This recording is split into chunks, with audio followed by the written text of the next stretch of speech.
Saludos a toda la audiencia. ¿Cómo están? Bienvenidos al nuevo episodio de Tripeando. Yo soy Emilio y estoy muy emocionado porque en este episodio tenemos una invitada sumamente interesante. Es una activista que ha dedicado gran parte de su tiempo a tratar de resolver uno de los problemas del que todos nos quejamos, la corrupción y la falta de transparencia. En este caso, nuestra invitada dirige una plataforma que le da seguimiento y evalúa al Poder Legislativo. Con ustedes, Mariana Niembro. Bienvenidos a Tripeando, el podcast en donde se profundiza sobre los temas más trendy del momento.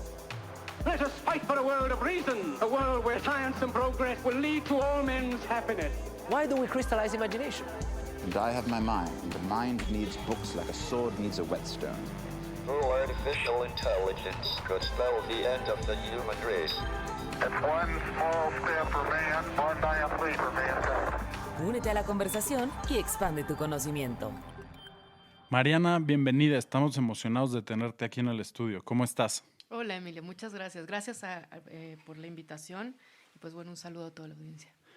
Mariana, cuéntanos un poco de ti. ¿Cuál es tu historia? ¿A qué te dedicas?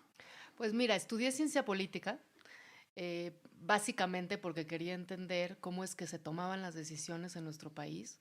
Siempre me había causado, no sé, como mucha incomodidad, ¿no? Ver tanta desigualdad, mucho dolor también. Entonces, pues me costaba mucho trabajo ver tanta desigualdad y tanta injusticia en el país. Decidí estudiar ciencia política para eso, para entender cómo es que se toman las decisiones. Y pues bueno, estudié ciencia política en la UNAM. Fue bastante difícil justamente porque pues yo había estudiado en escuelas privadas y sí la UNAM te da, ¿no?, como una perspectiva muy amplia de lo que, una probadita se puede decir de lo que es México, ¿no? O sea, tenía amigos que vivían en Pachuca, tenía amigos que vivían en Texcoco, ¿no?, que hacían 4 o 5 horas para llegar a la universidad. Entonces, pues ahí te empiezas a dar cuenta de los privilegios, ¿no?, de los privilegios que tenemos y de la gran responsabilidad que tenemos para poder cambiar la desigualdad y las realidades que tanto, ¿no?, nos afectan en el país. Entonces, bueno, para mí sí fue un cambio de vida, un parteaguas estudiar en la UNAM. Y como a mitad de la carrera, pues lo que me encantó fue el Poder Legislativo. Me volví así una fanática del Poder Legislativo, del Congreso, que es la institución, podemos decir que es la institución democrática por excelencia, porque es la institución que refleja la pluralidad de la sociedad, ¿no? Correcto. O sea, tú votas por un presidente y gana el que tenga un voto más, ¿no? Y todos los que votaron por la otra opción que se quedó en segundo lugar, pues se puede decir que se quedan sin representación. Pero eso no sucede en el Congreso. En el Congreso sí se ve, sí se refleja la pluralidad por nuestro sistema electoral, ¿no? Porque, bueno, por un lado sabemos que hay representación de mayoría relativa y de representación proporcional. Y lo que hace la representación proporcional es justamente darle espacio en el Congreso a esas minorías por las que sí votaron los ciudadanos, ¿no? Y que no llegaron a ganar como por mayoría. Por supuesto, por supuesto. Entonces, por eso es importante también conocer este tipo de temas, ¿no? Son temas como muy básicos, pero que nos llevan y nos insertan y nos permiten conocer la complejidad de nuestras instituciones y que luego cuando vengan, ¿no?, estas propuestas de eliminar, por ejemplo, legisladores y legisladoras de representación proporcional, ¿por qué suena tan mal?, ¿no? Siempre hay que conocer nuestra historia para saber cómo es que las instituciones se han conformado. Entonces, pues bueno, a mitad de la carrera me encantó el Poder Legislativo y pues un gran profesor al que quiero mucho, pues me dijo, oye, yo creo que a ti te gusta el Congreso, ¿no te gustaría trabajar en un despacho de cabildeo? Pues entonces empecé a trabajar en un despacho de cabildeo, ¿no? Interesante. Y fue increíble. La verdad es que fue conocer el Congreso desde sus entrañas y entender la complejidad que hay y toda la labor legislativa, todo lo que tiene detrás, ¿no? Porque evidentemente los medios, hay mucho desconocimiento de lo que pasa ahí. Los medios solo nos transmiten diputadas tejiendo, diputados dormidos, ¿no?, o peleándose en una sesión de presupuesto. Pero, en fin, todo lo que pasa atrás, hay verdaderamente una riqueza increíble. Entonces me volví más fanática del Congreso. Entre más conoces, más. Exacto. Entonces, y la verdad es que después como que sí empecé a pensar y dije, ok, nosotros trabajamos para ciertos intereses que pueden pagar un cabildeo. ¿Por qué no hay cabildeo social? O sea, ¿por qué no hay gente incidiendo en el Congreso? ¿Por qué no están las organizaciones de la sociedad civil como más activas, como más aquí incidiendo? por supuesto que hay muchas formas de incidir y pues las manifestaciones son las más visibles en la Cámara de Diputados, al menos, ¿no? O sea, ya sabes, todas las sesiones y los meses de presupuesto, pues está atascado, ¿no? De campesinos, de todas las luchas sociales que vienen y se manifiestan afuera de la Cámara. Pero yo decía, Ahí ¿por qué en no San hay? Lázaro, haciendo Exacto, filas, ¿no? exacto, no, filas y meetings Sí. afuera, ¿no? Entonces yo decía, pero ¿por qué no estamos incidiendo de forma metodológica? Como lo hace un despacho de cabildeo, que la verdad es que yo aprendí pues todo el proceso legislativo y pues técnicas de negociación, etcétera, ¿no? Obviamente es una expertise que no tiene la sociedad civil y que, o cierta parte de la sociedad civil como muy, muy específica, pero no hay una incidencia. Entonces como que yo me quedé con eso, ¿sabes? Y luego cambié de trabajo, me fui al gobierno, no me gustó nada. También era enlace legislativo, la verdad es que no me gustó. Entonces regresé al despacho de cabildeo y luego ya de plano dije, estoy un poco harta y me fui a una agencia digital. Y entonces ahí encontré, o sea, entendí el poder de las tecnologías de la información. Correcto. O sea, ahí es cuando dije, tenemos que hacer una plataforma, algo que active a la ciudadanía. No sabemos cómo ejercer nuestra ciudadanía. Y de aquí surge tu idea. Y de aquí surge Borde. En realidad es una idea obviamente colectiva. Teníamos un colectivo ahí muy simpático era muy chistoso porque éramos de muchas carreras, de diferentes edades. Y entonces ahí empezamos como ¿no? Era como una suerte de grupo de catarsis, ¿no? Así de contarnos la tragedia política que vivíamos en ese entonces.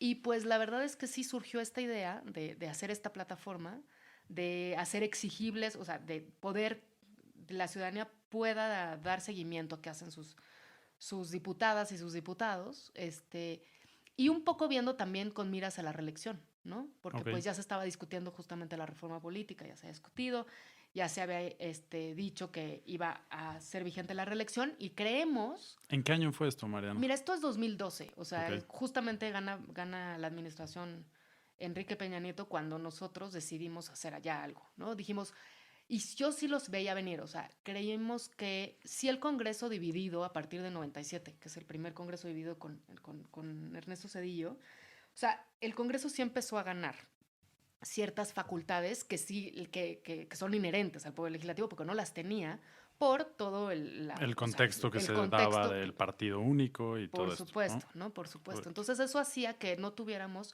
pues un montón de facultades, estuvieran ahí, porque sí es cierto que había discusión, sí es cierto que obviamente el presidente era el eje articulador, pero en realidad sí pasaban cosas en el Congreso, pero dentro del partido único, ¿no? Entonces, pues no era como muy transparente ni muy visible, ¿no?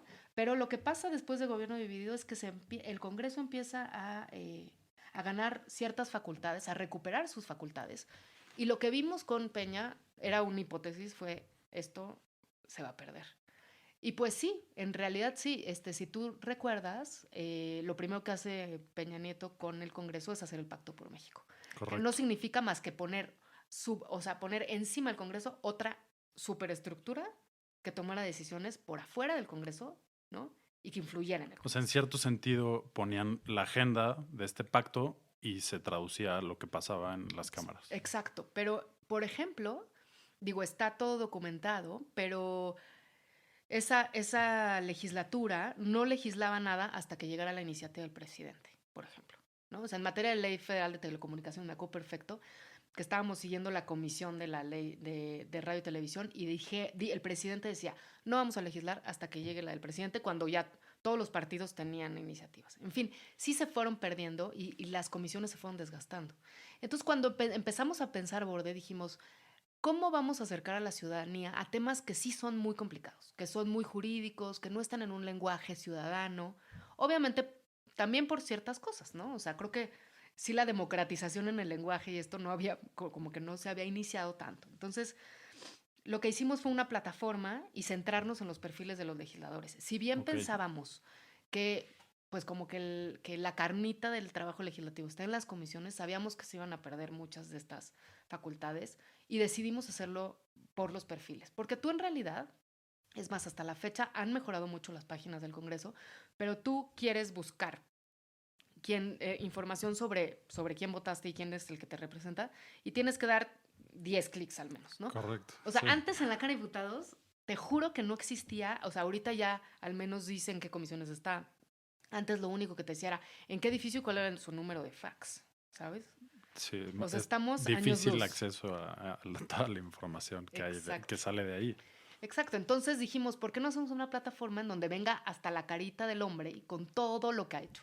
O sea, su trayectoria política, saber si es ahorita del PRD o de Morena. Bueno, pues, ¿qué crees? Que antes fue del PRI, del PAN, del PRD, de Morena. O sea, Para que hacer, tengan el historial completo. por supuesto. O sea, creemos que una de las grandes faltas que tiene la ciudadanía en materia de cultura política es emitir un voto desinformado. Correcto. Y un voto por prejuicio, por miedo, por lo que quieras. Pero nadie tiene la información precisa porque tampoco existe. Lo que tienes que hacer es googlear, ¿no? Y entonces, bueno, y tú ya ves quiénes son, ¿no?, los candidatos por los que puedes votar y googleas. Sí. Pero la verdad es que no hay un sitio en donde te diga, bueno, pues, ¿qué crees? Que este primero fue del PRI, luego del PAN, luego del PRD, luego de Morena, así. Entonces Borde nace con ese objetivo. Borde nace con ese objetivo y pues uno, digo, siempre aprendes de tus errores, ¿no? Entonces pensábamos que hacer una plataforma de este estilo iba a hacer que llegaran toda la ciudadanía a participar y pues no, tampoco sucede. La verdad es que la gente pues es muy apática, hay mucha desafección a la política, pero en realidad pues nuestra audiencia mayoritaria no eran la ciudadanía, sino los propios legisladores y legisladoras. Entonces, Interesante. eso es súper interesante. Ahí nos dimos cuenta del gran poder de estas cosas y que el gran poder está en, no solo, por supuesto, que no hay que abandonar la idea ciudadana, ¿no? Porque, o sea, ese es nuestro gran objetivo, pero el otro objetivo es cambiar incentivos. O sea, si tú cambias incentivos en la clase política, ¿no? Con todas estas cosas de tecnología, Es que hay que usarlas. por supuesto, sí, o sea, de por sí las usan, ¿no? O sea, quienes ya entraron, pero entraron mal. Entraron comprando bots, no respetando la comunicación bidireccional, no entendiendo la gran oportunidad que te dan las redes sociales, por ejemplo, para comunicarte con tu gente, ¿no? Entraron mal, entraron con bots, entraron con campañas, ¿no? Súper agresivas, no atendiendo a la comunicación bidireccional, todo es como o sea, entendiendo que es como un medio tradicional, ¿no? En donde hay De arriba hacia abajo. De arriba hacia abajo y no hay otra comunicación. Entonces, quienes lo hacen bien, pues se van diferenciando, ¿no? O sea, no es lo mismo una Tatiana Cloutier a, no sé, a alguien más que le lleven su red. Luego te das cuenta cuando le llevan la red a un político, ¿no? Siempre. Entonces, pues, entraron mal, pues. Pero entonces, ¿cómo este tipo de cosas sí te pueden ayudar a quien lo hace bien, pues, o sea, que sí se le reconozca, ¿no? También es cierto que a quien lo hace bien tiene muy buenos asesores, ¿no? Hace bien las cosas, entiende los temas, se involucra. Entonces, empezamos a entender esto de si creamos incentivos, ¿no?, para estos personajes, pues tal vez vayas empujando un efecto dominó. Esa es como nuestra idea, ¿no? Y pues la verdad es que sí empezó a funcionar. O sea, muchos no dejaba de sonar el teléfono en Borde de cómo es que nos califican, quiero entender. ¿No? Y justo a eso me quería meter. Ustedes hacen evaluaciones, ¿no? Pues mira, sí. O sea, también hemos como combinado lo que es una suerte de evaluación de primeros indicadores para poner un piso firme entre quienes de verdad no trabajan y quienes sí hacen algo en el Congreso. Es muy difícil decir quién es el mejor del legislador, porque es una tarea titánica, tiene un montón de perspectivas, ¿sabes? O sea, por un lado su labor es representar a su distrito, pero también representar a la nación, ¿no? Porque forma parte del Congreso de la Unión. Pero por otro lado, pues es legislar, ¿no? Entonces, pues se vuelve una tarea de medir como, o sea, es muy complicado. Entonces lo que decidimos, pues fue, a ver, pues, su trabajo legislativo, ¿no? O sea, cuántas iniciativas presenta y de esas cuántas se aprueban. Obviamente al principio de Borde quisimos como analizar cada iniciativa, es imposible. Es muchísimo. Es muchísimo trabajo, es imposible. Lo que sí queremos lo que hace, o sea, el Borde Score es como un Lego, ¿no? O sea, y lo que queremos es que se vayan sumando más cosas. Entonces, por ejemplo, queríamos tener alianzas con muchas organizaciones especializadas en los temas para que estas organizaciones definan y sí puedan hacer una clasificación de iniciativas, por ejemplo. ¿Y esto lo hacen con otras organizaciones no gubernamentales? Pues mira, ahorita solamente o sea, ese es como nuestro sueño utópico, ¿no? Ir como aumentando cosas al Borde Score. Ahorita lo único que hemos insertado en el Borde Score es la 3 de 3, ¿no? Por temas de transparencia.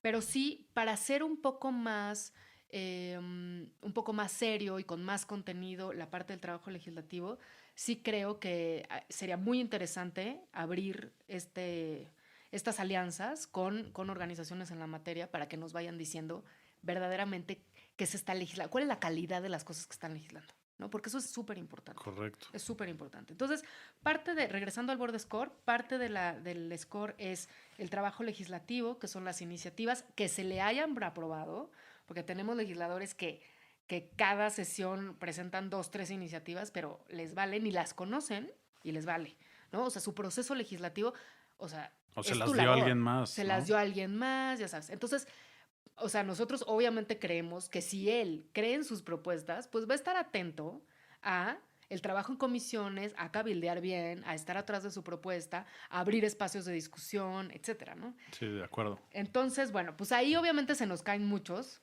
¿no? Pues pueden presentar, pero si no se te aprueban, pues hasta te va peor, ¿no? Por ejemplo, puntos de acuerdo, porque en los puntos de acuerdo, si bien no tienen vinculación jurídica, sí es una forma en la que los diputados llevan demandas de sus distritos, ¿sabes? Y posicionan temas. Correcto. Y es un control parlamentario con el Ejecutivo, ¿no? Entonces eso es súper importante. También medimos eso. Obviamente sus asistencias, porque bueno, tendrían que estar, ¿no? Y si no están, pues se les resta. ¿Y cómo les va en general en asistencias? Pues mira, en general bien, ¿eh? En general ¿Sí? bien. En sesiones, pues sí, o sea, obviamente en donde se necesitan los votos, obviamente es raro el que falte. Siempre faltan entre 20, 30, un poquito más, ¿no? Pero pues eso les va restando, ¿no? Sí. Entonces, esa es la parte del trabajo legislativo. Luego viene el rol, porque no es lo mismo ser, obviamente, líder parlamentario o ser presidente de la mesa directiva o ser presidente de una comisión. Eso te hace todavía más responsable. Hay comisiones, por ejemplo, que tienen que sesionar una vez al mes y hay comisiones que no lo hacen.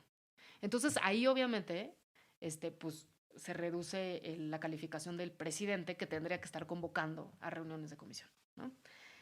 Y por otro lado está la parte de transparencia, que sí nos interesaba mucho medir cómo es su relación en redes sociales, por ejemplo. Ahí antes, no sé si recuerdes que había una cosa que se llamaba Cloud, que sí te medía bastante bien como el impacto y el engagement en redes, y que justo si tenías bots te bajaba la calificación. Pero ahora desapareció Cloud, entonces tenemos que ver de qué forma lo vamos a hacer. Ahí también puedes encontrar como las noticias, el feed de noticias de Google de tu legislador, legisladora, y viene el 3 de 3, ¿no? Nos parece importante sí ponerles una calificación de, oye, ellos sí están atendiendo demandas ciudadanas, ¿no? Sí tienen al menos pues las ganas de querer tener cierto nivel de apertura, ¿no? Y entonces esto se llama el Board Score, pero como te digo, pues se van añadiendo muchas cosas. Una parte bien interesante del Board Score es la parte de las votaciones. Okay. Porque decidimos sacar del Board Score esta calificación que le llamamos como índice de representatividad. Y hicimos una cosa que se llama la plataforma de articulación ciudadana, ¿no? Esto es básicamente que tú votes lo que votaron tus legisladores, ¿no? Esto sí sirve, lo que queremos es que se confronte la ciudadanía, ¿no? O sea, tú votaste por Morena, ¿no? En mi caso, voté por Morena porque iban a mandar al ejército en 6 meses ¿no? a sus cuarteles y nos aprobaron una Guardia Nacional, ¿no? Entonces, lo que funciona aquí es, o sea, está no sé, podemos tener el pack de la Guardia Nacional, ¿no? Yo voto lo que votaron mis legisladores como yo hubiera votado. O sea, si yo fuera diputada, Mariana, ¿cómo votarías la Guardia Nacional? Pues en contra, ¿no? Entonces, ahí me sale, por ejemplo, quién me representa y quién no. O sea, quiénes votaron en contra de la Guardia Nacional, quiénes votaron a favor, y te sale todo el mapa, ¿no? de México para que veas cómo fueron las votaciones de acuerdo a los estados, sale diputados y senado. Entonces, esto para nosotros se llama el índice de representatividad. Está padrísimo, o sea, la idea. Ellos pueden tener mayoría, pero ¿qué crees? Que van en contra del voto de los que les dimos nuestro voto. O sea, te permite ver si está siendo verdaderamente representado o no, ¿no? Exacto. Al final, es como una segunda... Bueno, yo lo veo así en mi cabeza, me lo imagino como una segunda capa de la democracia. Primero escogemos a nuestros representantes y después verificar que estamos siendo representados, ¿no? Por supuesto. ¿Y quién se sienta a verificar las votaciones? Dime si tú o sea, yo nunca lo he ¿qué hecho, ciudadano confieso. se mete, la verdad, a ver las votaciones en la Gaceta Parlamentaria de Diputados y ver quién votó a favor y quién en contra? ¿No? Entonces, lo que nosotros hacemos es como acercar esta tecnología a la ciudadanía digital, al menos, para que sí se vaya involucrando en estos temas, ¿no? Y para que de forma más, no sé, de forma más fácil puedas tener acceso a esta información y que también esa información pues sí afecte o no la calificación del representante, ¿no? De acuerdo. Entonces, tú puedes tener increíble, o sea, tener tus iniciativas aprobadas, lo que sea, pero ¿qué crees? Que estás en contra de tu electorado. Entonces, sí necesitamos decirles, ¿no? Esa es la forma en la que nosotros hemos visto. Mira, nos han criticado por muchos lados, ¿no? O sea, que es ineficiente la fórmula, que no se puede medir el desempeño, que estamos combinando como, no sé, un factor como medio académico con activismo, en fin. Mira, hay muchas fórmulas, esa es la nuestra, pues, esta es la que a nosotros como que nos ha venido mejor, ¿no? A partir de, pues, ya los 8 años que lleva Borde construyendo y viendo y modificando nuestro score. Sí nos parece que, pues por supuesto que tiene un factor de activismo porque no somos academia, ¿no? O sea, no somos un think tank, ¿no? Si hacemos más activismo, entonces, pues es una apuesta más, ¿no? De las muchas otras que pueden existir. Ahorita estamos trabajando muy de cerca, sí, con el Congreso para abrir los datos, ¿no? Parte de nuestro problema en el Board Score es que obviamente tenemos que scrapear datos y es demasiado caro. Entonces, por ejemplo, ahorita el Board Score de esta legislatura lo estamos apenas preparando. Y lo que nos ha pasado es que nos han hackeado. Entonces, o sea... Ah, ¿en serio? Sí, o sea, la última vez que expusimos el Board Score en el Senado, hacia la media hora ya no teníamos página, ¿no? Ya nos habían... Se las tiran. O sea, se habían metido al servidor, habían cambiado bases de datos, todo. Fatal. O sea, fatal. Entonces, pues también es que... Y es muy caro, ¿no? Entonces, de pronto fue así como el trabajo de 3 años tirado en media hora, ¿no? Entonces, pues sí, digo, también somos sociedad civil, ¿no? Pues ya sabes, los recursos son escasos, entonces pues sí tenemos que ir mejorando mucho también ¿no? La materia de seguridad, etcétera. Ahorita no hemos salido con el score de esta legislatura. Va a ser bien interesante porque no sabes los datos que nos da el Board Score, ¿no? O sea, por ejemplo, el Board Score de la legislatura pasada, de la última legislatura de Peña, por ejemplo, nos dio un dato bien interesante que era...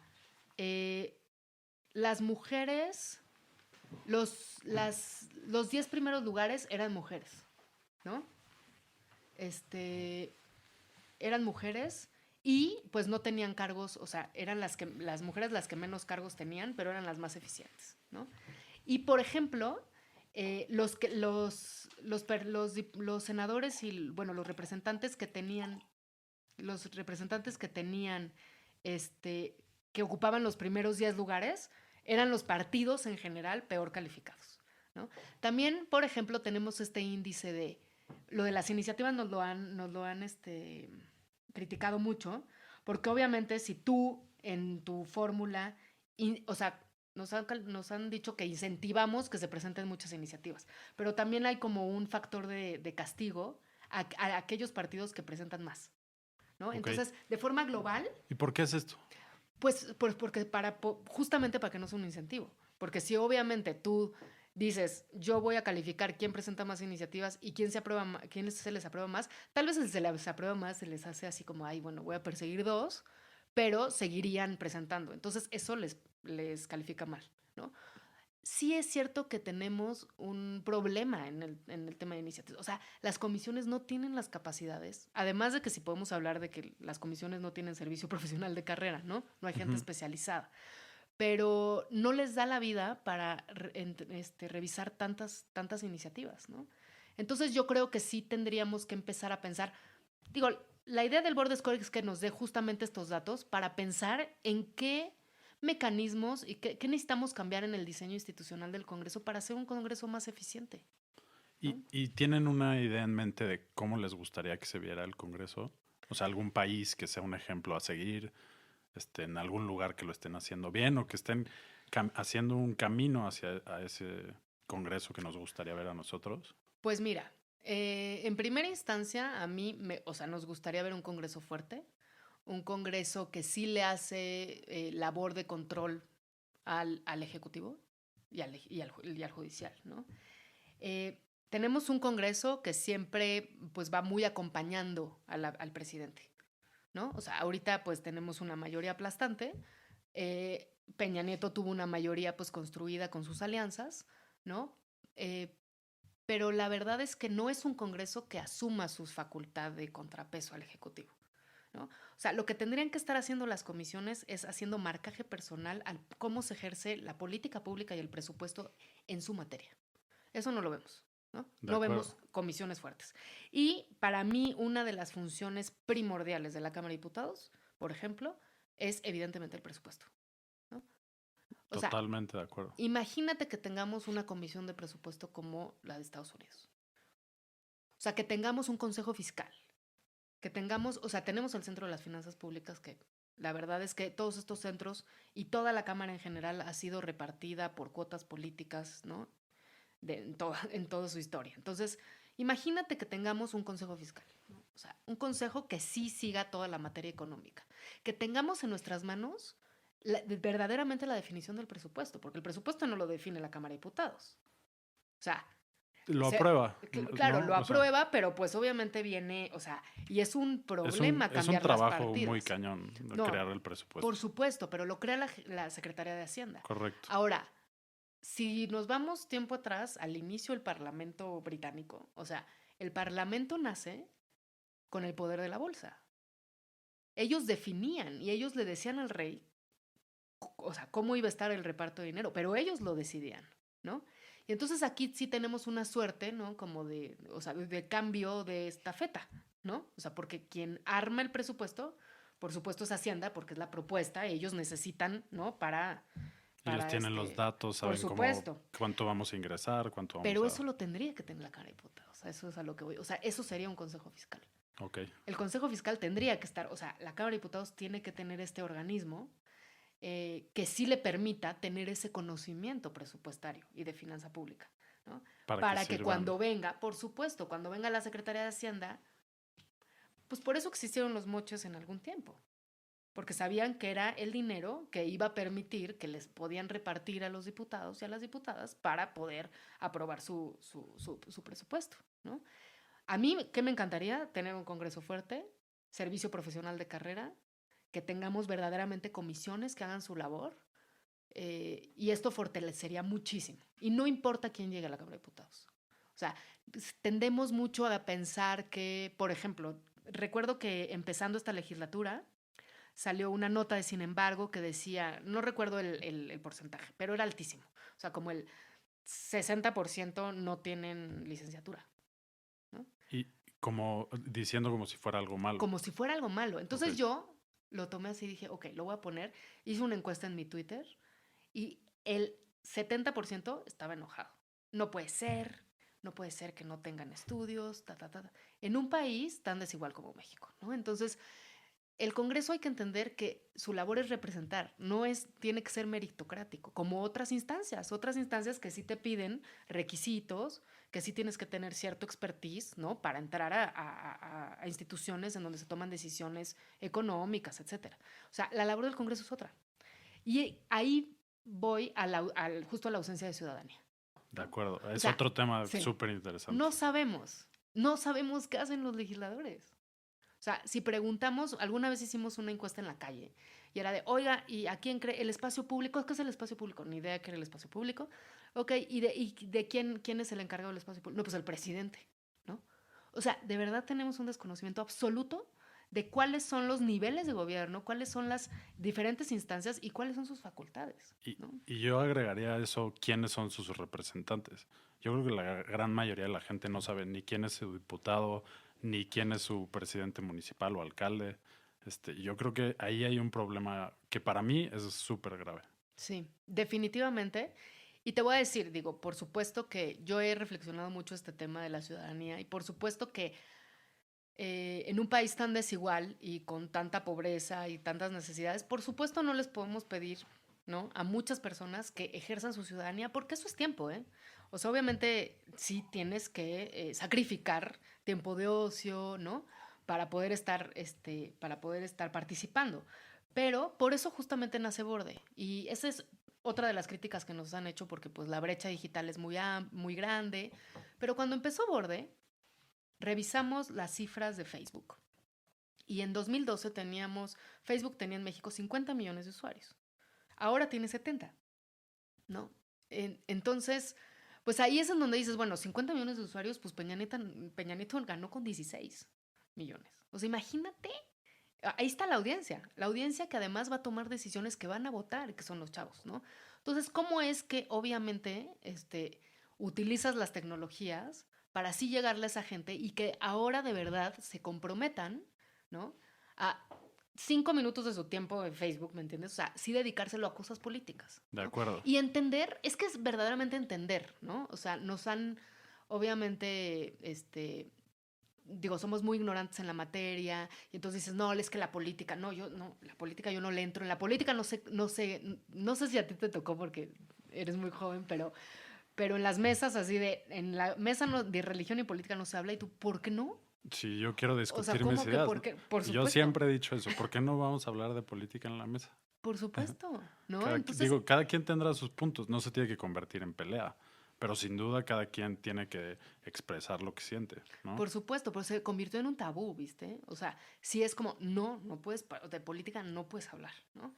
Al contrario, o sea, yo creo que, de hecho ahora, bueno, pues siempre hemos tenido en la cabeza un proyecto que se llama Borde Escuela, pero sí queremos, o sea, a dar clases de activismo a chavitos y a chavitas, pero fíjate que nos dimos cuenta que a la par de que si tú empiezas como a generar pues este interés, ¿no? En los jóvenes y en las jóvenes, o sea, también tiene que ser en la familia.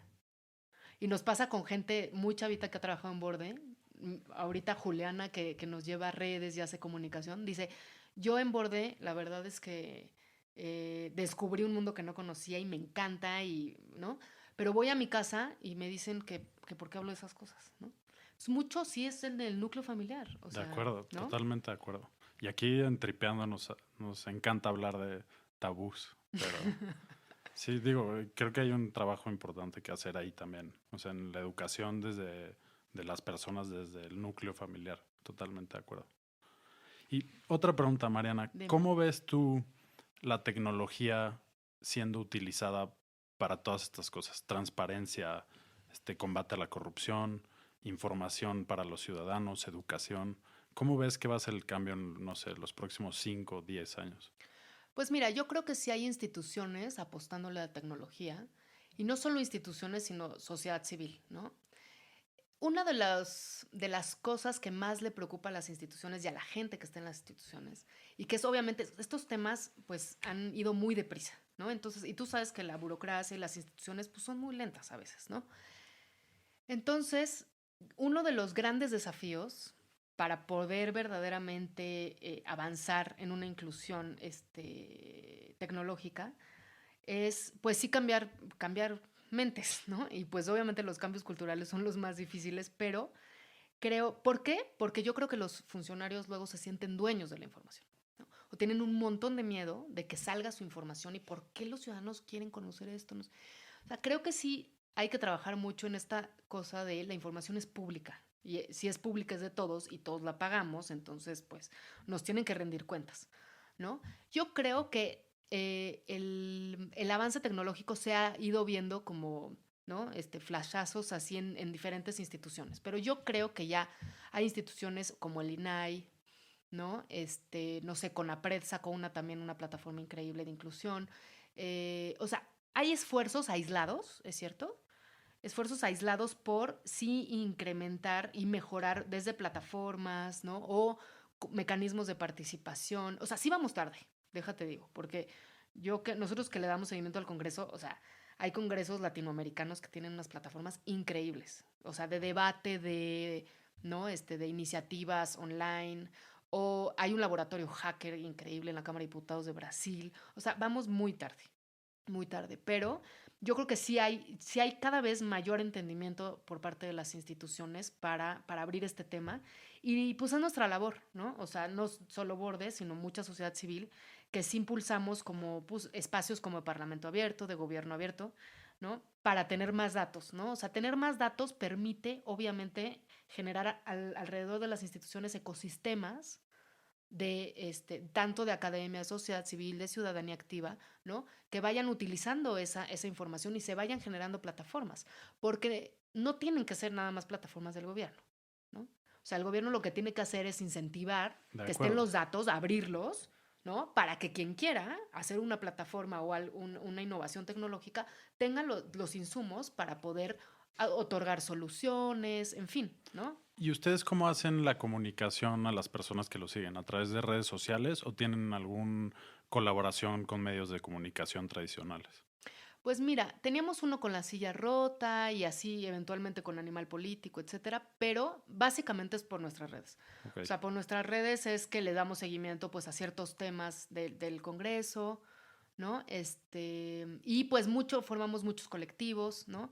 En fin, entonces sí le damos seguimiento, por ejemplo, a la agenda de sociedad civil dentro del Congreso, pero todo es por nuestras redes sociales. De acuerdo, y digo, hay que aprovechar que vivimos en un siglo en el que las redes sociales se han convertido en una herramienta básicamente para todo, ¿no?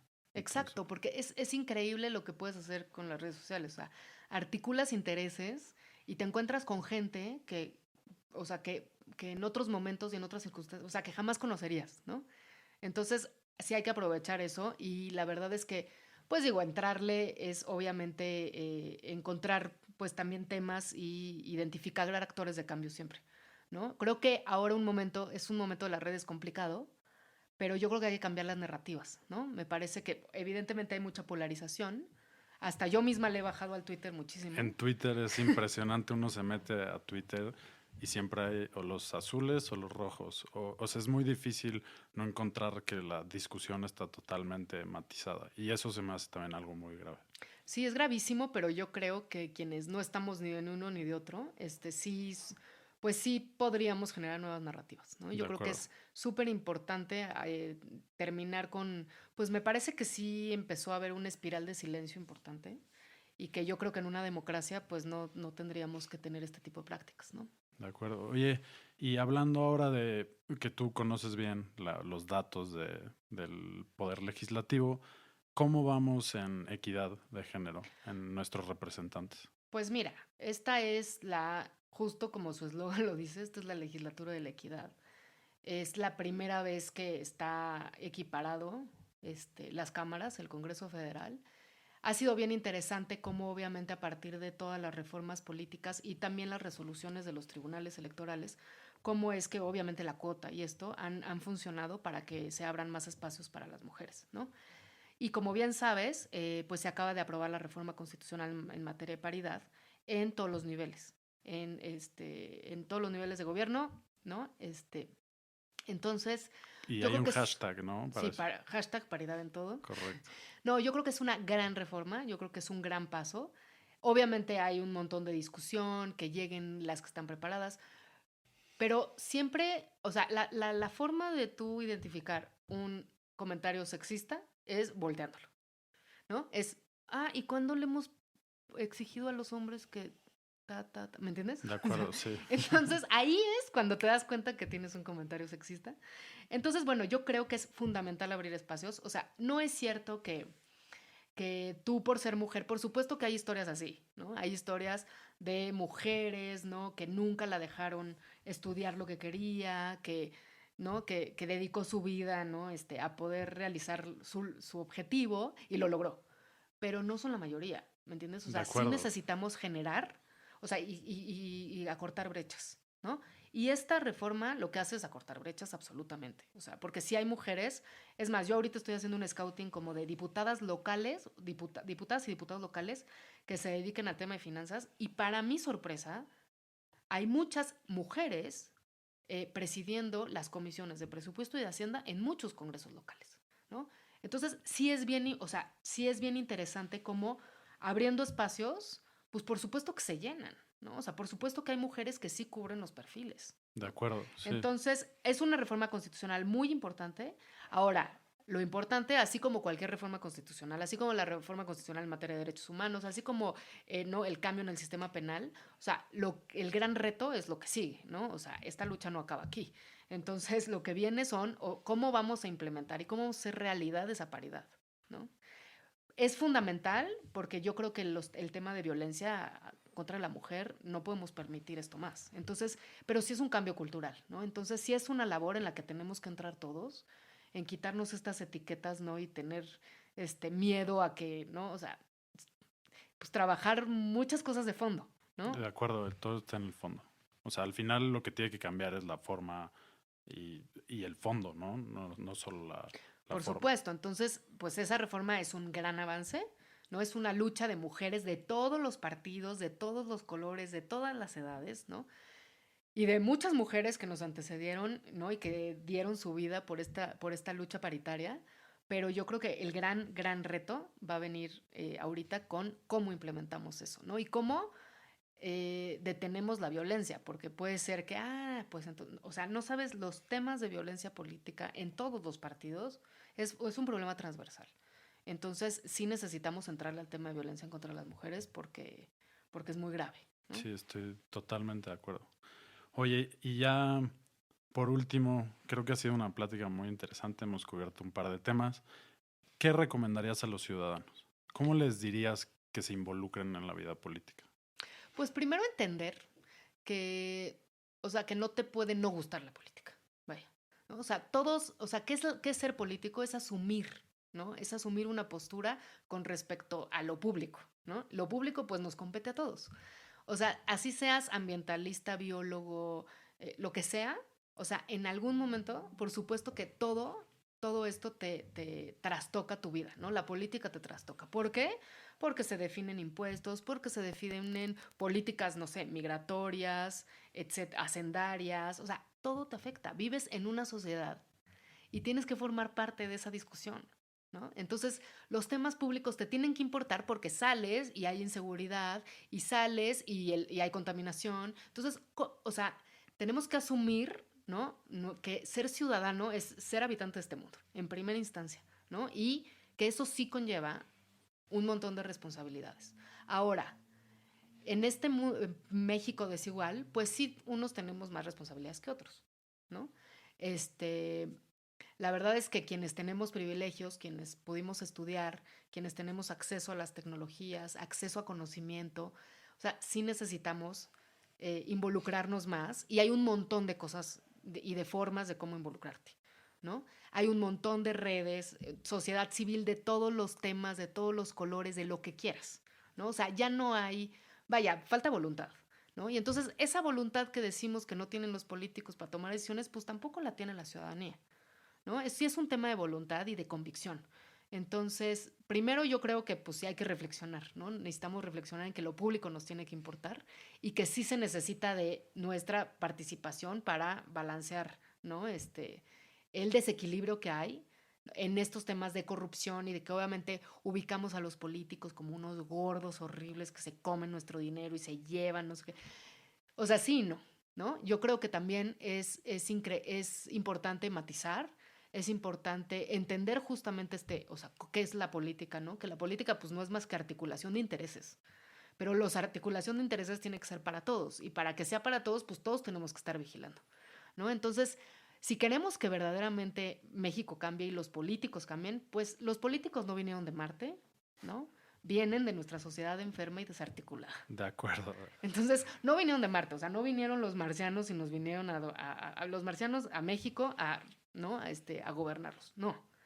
Salen de esta sociedad enferma, ¿no? Entonces creo que sí necesitamos reflexionar un montón. Y por último, nos gusta que nuestros invitados nos recomienden un libro a nuestros escuchas. ¿Algún libro bueno que hayas leído últimamente? Pues mira, tengo uno que estoy leyendo, pero me parece, o sea, siempre he estado como dándole vueltas a esto de cuál es o sea, lo que va a detonar un verdadero cambio. Y hay uno que híjole, pero se me fue el nombre de la autora, qué mal, güey, ya me siento, me siento Peña Nieto. Hay un libro que se llama Democracia Feminista. Okay. O sea, de verdad yo creo que el gran tema es asumir que somos iguales.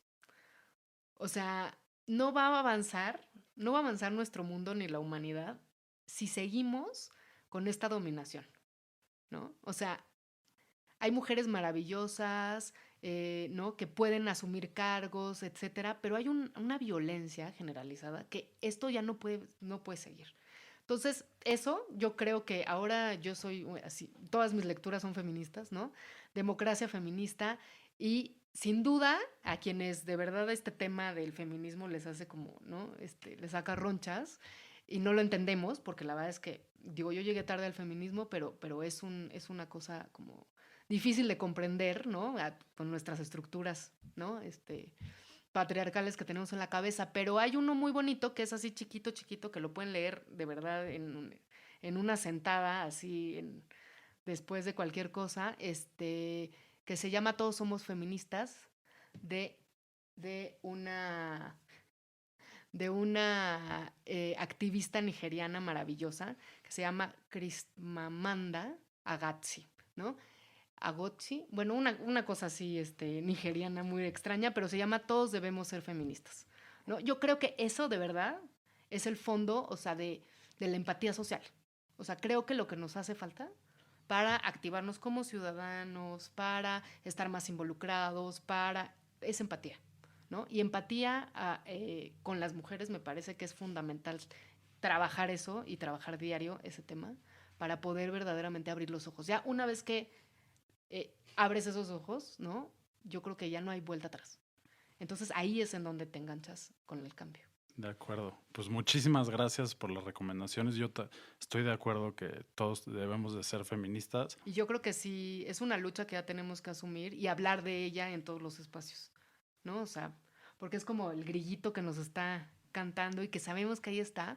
Yo creo que ya hay que asumirlo, yo creo que ya hay que ponerlo en la mesa y hay que discutir de eso más. Pues, muchas gracias. Mariana, muchísimas gracias. Qué buena onda que te animaste a venir a Tripeando. Fue un gusto tenerte aquí en el estudio. Y a nuestras escuchas, muchísimas gracias por escuchar este episodio. Estaremos en redes sociales posteando las redes de Mariana para que la puedan seguir. Muchísimas gracias, Mariana. Gracias, Emilio. Hasta luego a todos. Un beso.